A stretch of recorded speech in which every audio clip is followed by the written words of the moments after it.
भो छात्राः सुप्रभातं। प्रातःकालीन वेलायां संस्कृतवादने युष्माकं सर्वेषां छात्राणां स्वागतम् अभिनन्दनं च। भो छात्राः, तव प्रश्नपत्रे परीक्षायाम् एकः प्रश्नः निबन्धलेखनाय संस्कृतभाषायां निबन्धलेखनाय आयाति। तस्य विषयः कोऽपि भवितुम् अर्हति, परन्तु अद्य अहं तव सम्मुखे संस्कृतभाषा तस्य माहात्म्यं विषये किञ्चित् कथयामि, व्याहरामि। सावधानतया शृणुत।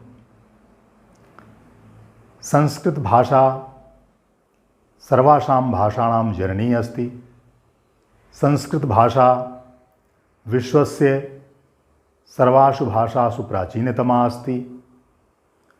संस्कृतभाषा गीर्वाणभारती, देवभाषा, सुरभारती, सुरभाषा नाम्ना अपि ज्ञायते। तस्य विषये कोऽपि कथयितुं न शक्यते। संस्कृतभाषायाः एतन्माहात्म्यम् अस्ति। वेद, शास्त्र, पुराण, महाभारत, रामायण इत्यादयः सर्वे ग्रन्थाः संस्कृतभाषायामेव सन्ति। संस्कृतभाषा न केवल प्राचीनतमा,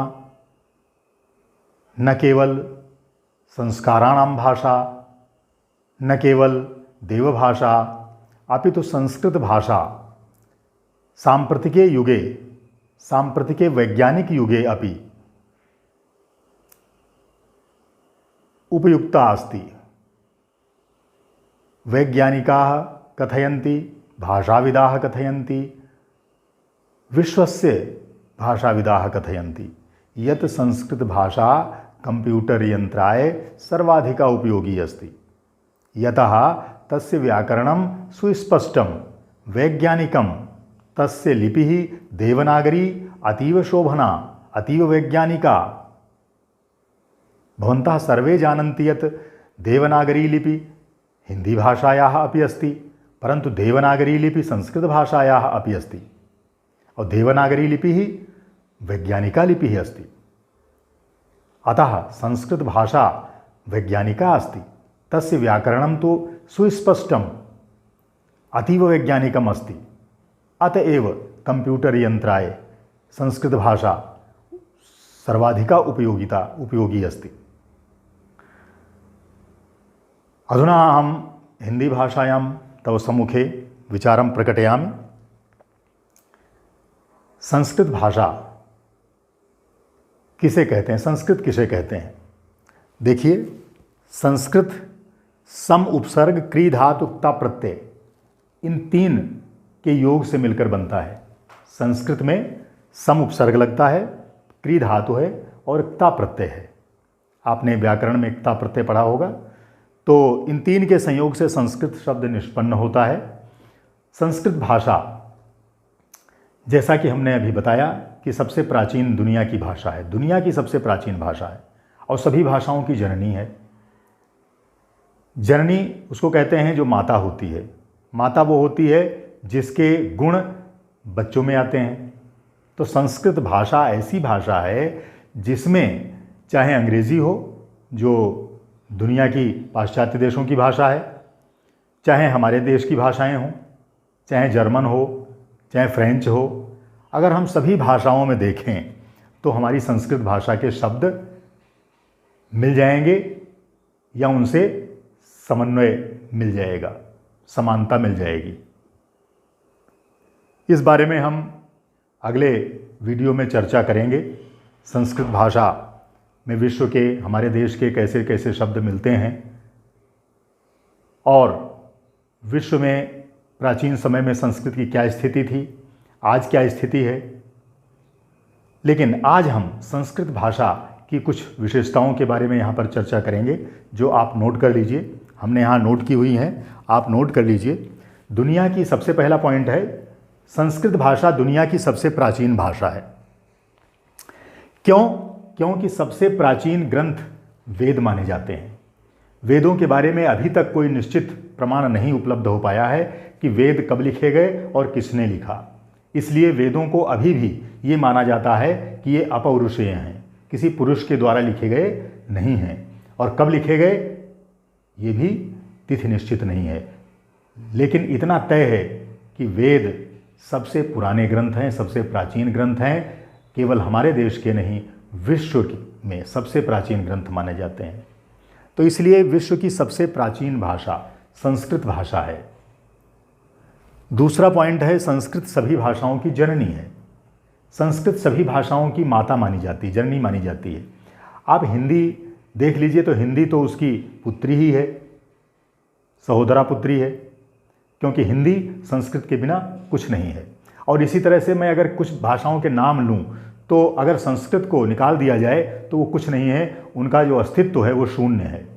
जैसे हिंदी, जैसे पाली जो बौद्ध ग्रंथों की भाषा है, त्रिपिटक इत्यादि ग्रंथ बौद्ध भाषा के पाली में ही लिखे गए, अन्य जो जातक ग्रंथ हैं वो भी पाली में लिखे गए। तो पाली भाषा क्या है? संस्कृत भाषा है, वह उसका बिगड़ा हुआ रूप है। पूर्ण रूप से संस्कृत निष्ठ भाषा है पाली। तो अगर संस्कृत को निकाल दिया जाए तो पाली कुछ नहीं है, शून्य है। हिंदी में अगर संस्कृत को निकाल दिया जाए तो हिंदी कुछ नहीं है, शून्य है। इसी तरह से हमारे देश की बहुत सी भाषाएं हैं जो अलग अलग प्रांतों में बोली जाती हैं। जैसे हम उत्तराखंड में रहते हैं तो गढ़वाल और कुमाऊं, इसकी भाषाओं में अगर शब्द निकाल दिए जाएं तो फिर ये खोखली हैं, कुछ नहीं है। सब संस्कृत के ही शब्द उसमें भरे पड़े हैं। उनको हम गांव में बोलते हैं इसलिए अपने शब्दों में बोलते हैं, लेकिन वो शुद्ध मूल रूप से संस्कृत के ही हैं। तो सभी भाषाओं की जननी है। इसी तरह से विश्व की और दूसरी भाषाएं भी हैं, वो भी सब संस्कृत के बहुत सारे ऐसे शब्द हैं जो उसमें मिलते हैं। केवल आज एक ही उदाहरण पर्याप्त है। मातृ और पितृ ये संस्कृत के शब्द हैं, और अगर अंग्रेजी में देखें तो मदर और फादर क्या हैं? यही तो हैं, मातृ, मदर, पितृ, फादर, बिल्कुल एक जैसे हैं। तो सभी भाषाओं की जननी है। तीसरा पॉइंट है, संस्कृत में ही भारतीय संस्कृति निहित है। हमने बताया कि संस्कृत जो है वो संस्कारों की भाषा है, आत्मा की भाषा है। संस्कृत केवल एक भाषा नहीं है, बल्कि वो एक विचार है, एक भाव है, एक संस्कार है जो हमारी आत्मा में समाहित है, और हमारी संस्कृति हमारी आत्मा में समाहित है। तो भारतीय संस्कृति, जितने भी प्राचीन ग्रंथ हैं वो सब संस्कृत में लिखे हुए हैं, और वही हमारे प्राण हैं, क्योंकि हम उनको ही पढ़ करके बड़े हुए हैं, उनको ही पढ़ करके पले हैं, उन्हीं में हमारे सारे संस्कार होते हैं। संस्कार क्या हैं? संस्कार एक तरह से हमें परिष्कृत करते हैं, हमारा शोधन करते हैं। बच्चा जब पैदा होता है, जन्म से पहले से ही संस्कार शुरू हो जाते हैं। 16 संस्कार होते हैं। तो संस्कार बच्चे के क्यों होते हैं? क्योंकि बच्चा जब पैदा होता है तो वो अशुद्ध होता है, संस्कारों के द्वारा ही उसका शुद्धिकरण होता है। और केवल बाह्य संस्कारों से केवल बाह्य शुद्धि नहीं होती है कि वो पवित्र हो गया, और वो आंतरिक शुद्धि भी उससे होती है। तो संस्कृत आंतरिक शुद्धता की भाषा है। संस्कृत के नाम से ही स्पष्ट है। जो संस्कृत को हमने शब्द बताया, सम, क्रि और का प्रत्यय मिलकर के बना है, इसका अर्थ ही होता है शुद्ध, परिष्कृत, परिमार्जित। इसीलिए संस्कृत भाषा का कोई एक वेद मंत्र कोई पढ़ देता है, कोई एक सूक्त पढ़ देता है, मंत्र पढ़ देता है, तो हम मान लेते हैं कि हमारी आत्मा भी पवित्र हो गई। तो संस्कृत परिशुद्ध है, परिमार्जित है, परिष्कृत है।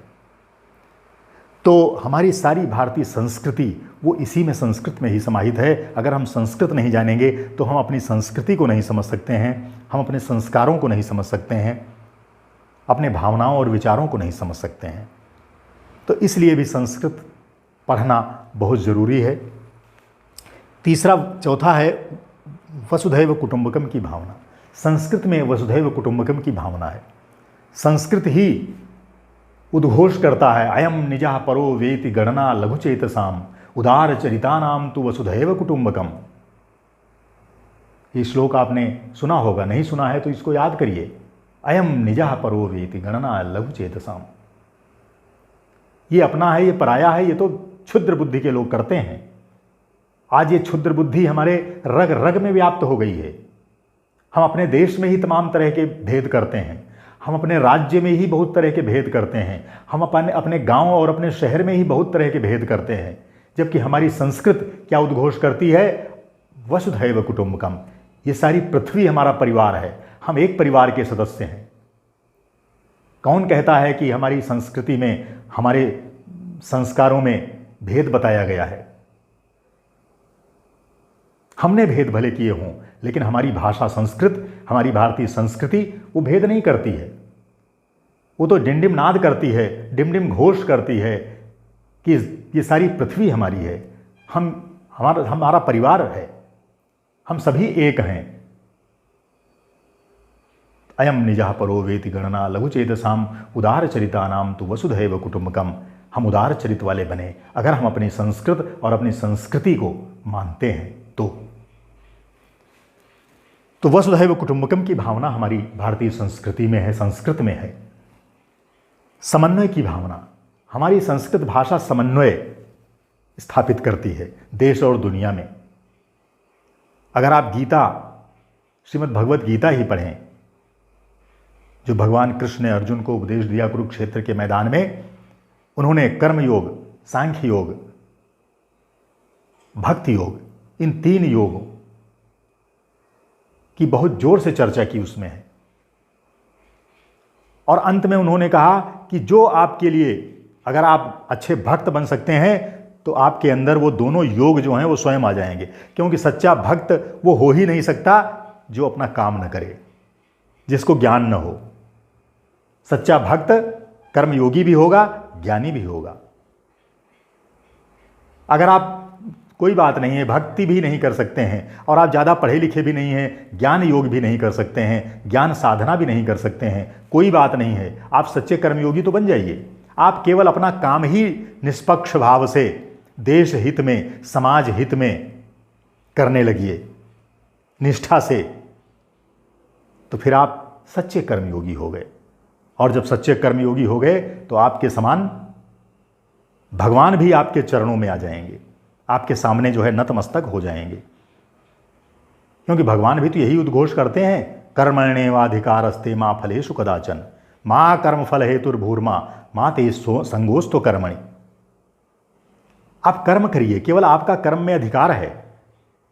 शायद ये उद्घोष हजारों वर्षों से इस ब्रह्मांड में गुंजायमान हो रहा है, लेकिन फिर भी अधिकांश पर उसका कोई असर नहीं होता।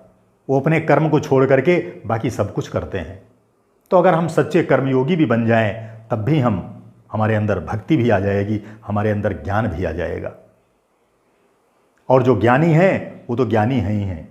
अगर सच्चे ज्ञानी, कोई सच्चा ज्ञानी है, तो सच्चा ज्ञानी भी जो है कर्मयोगी होगा, वो भी भक्ति योगी होगा। तो इससे बड़ा समन्वय और कहाँ देखने को मिल सकता है, जैसा कि गीता में कहा गया है। आप रामायण को पढ़िए, रामायण संस्कृत में नहीं पढ़ सकते हैं तो हिंदी में पढ़िए, गोस्वामी तुलसीदास जी की पढ़िए। उसमें क्या है, उसमें समन्वय ही तो है। तुलसीदास जी जिस युग में पैदा हुए थे, कितना भेदभाव उनके साथ किया गया, लेकिन उन्होंने ऐसा ग्रंथ दिया इस दुनिया को जो समन्वय का पाठ पढ़ाता है, जो ऐक्य का पाठ पढ़ाता है, एकता का संदेश देता है, सद्भाव का संदेश देता है, जो भेदभाव नहीं बल्कि समाज में समरसता पैदा करता है। चाहे आप निषाद का वृत्तांत ले लें, चाहे आप शबरी का वृत्तांत ले लें, भगवान भी उनको मित्र और माँ से अधिक दर्जा देते हैं, ऊंचा। कोई भेद उनके मन में नहीं होता। तो रामायण, महाभारत, जितने भी ये ग्रंथ हैं, ये सब एकता का, सद्भाव का, समन्वय का संदेश देते हैं। तो संस्कृत समन्वय की भाषा है, समन्वय की शिक्षा देती है। फिर है देश को एक सूत्र में पिरोने की क्षमता। संस्कृत ही एकमात्र ऐसी भाषा है जो इस भारत को, क्या इस दुनिया को एक सूत्र में पिरो सकती है। अगर संस्कृत को सब पढ़ने लगें, और केवल पढ़ना नहीं, उसके भावों को, विचारों को मानने लगें, स्वीकार करने लगें, आत्मसात करने लगें और अनुपालन करने लगें। संविधान निर्माता बाबा भीमराव अंबेडकर ने कहा था कि संस्कृत ही एक ऐसी भाषा है जो इस भारत को एक सूत्र में पिरो सकती है और इसलिए संस्कृत भाषा को आधिकारिक भाषा का दर्जा मिलना चाहिए। आज संविधान में 8वीं अनुसूची में जो भी भाषाएं भारत की हैं उनमें संस्कृत है, लेकिन संस्कृत का प्रचार प्रसार उतना नहीं हुआ जितना होना चाहिए था, क्योंकि कोई भी भाषा या तो राजनीतिक दृष्टि से अगर सुदृढ़ हो, मजबूत हो, तब वो बलवती होती है, या फिर सामाजिक दृष्टि से। और दुर्भाग्य से संस्कृत को न तो प्रारंभ से, देश की आज़ादी के बाद भी, न तो उसे राजनीतिक रूप से संरक्षण मिला सही ढंग से और न सामाजिक रूप से, और इसी का प्रभाव रहा कि संस्कृत आज भी जो दर्जा उसको मिलना चाहिए था समाज में वो नहीं मिल सका है। हम उत्तराखंड सरकार को बधाई देना चाहेंगे कि उसने उत्तराखंड की द्वितीय राजभाषा के रूप में उसको दर्जा दिया है और उसने कहा है कि हमारे जितने भी पत्र व्यवहार हैं शासकीय, वो सब संस्कृत में होने चाहिए। तो अब हमारी संस्कृतज्ञों की ड्यूटी है, जो संस्कृत पढ़ते लिखते हैं, पढ़ाते लिखे हैं, उनकी ड्यूटी है, उनका कर्तव्य है कि हम संस्कृत में पत्र व्यवहार करें, हम संस्कृत में बोलें, बोलना बच्चों को सिखाएं। अगर हम शिक्षक हैं तो अपने वादन में संस्कृत बोलें, बच्चों को सिखाएं, ताकि उनमें संस्कार पड़ें, तभी तो भाषा आगे बढ़ेगी। जब हम ही नहीं बोलेंगे तो फिर बच्चे क्या बोलेंगे? सबसे पहले हमें आगे बढ़ना होगा। और जो भी भाषाएं दुनिया में आगे बढ़ी हैं, या तो वो राजनीतिक संरक्षण के द्वारा या फिर सामाजिक संरक्षण के द्वारा, तो हमें भी यहाँ पर अगर राजनीतिक हमें मिलता है, हमें द्वितीय राजभाषा घोषित की गई सरकार द्वारा, तो हमारा दायित्व तो और अधिक बढ़ जाता है। तो भीमराव अंबेडकर जी ने कहा था कि संस्कृत ही एक सूत्र में भारत को पिरो सकती है। और आप देखिए, दक्षिण भारत वाले लोग कभी हिंदी के नाम पर विरोध करते हैं, कभी कुछ है, लेकिन संस्कृत के नाम पर नहीं।